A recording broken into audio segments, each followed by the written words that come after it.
Dieu nous parle. Chaque jour, Charles et Carole vous présentent la leçon de l'école du sabbat.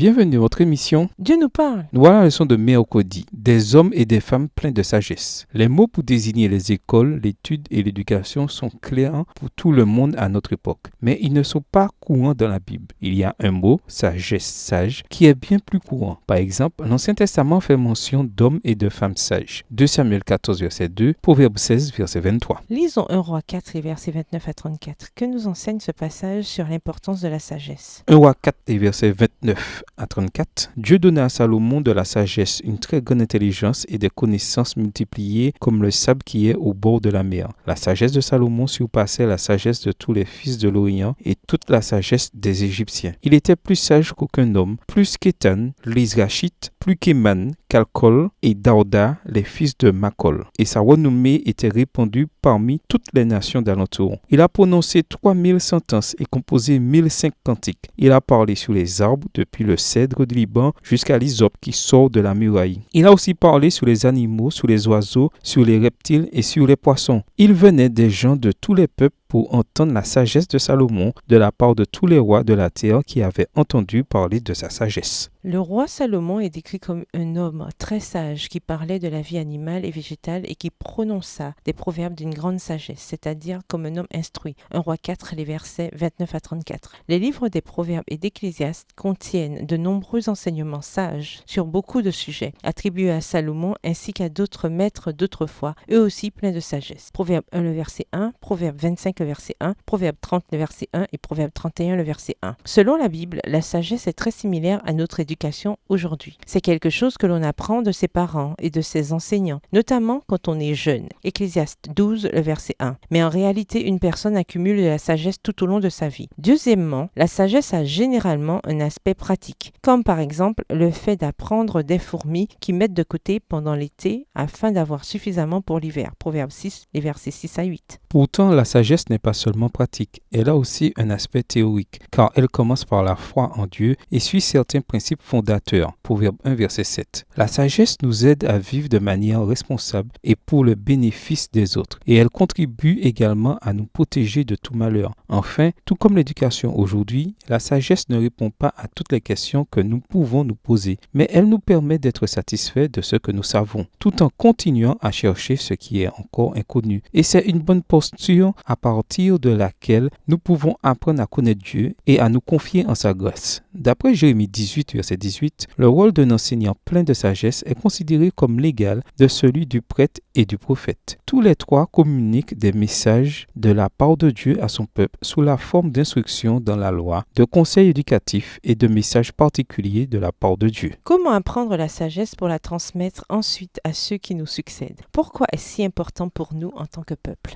Au revoir. Et à demain si Dieu veut. Dieu nous parle. Chaque jour, Charles et Carole vous présentent la leçon de l'école du sabbat.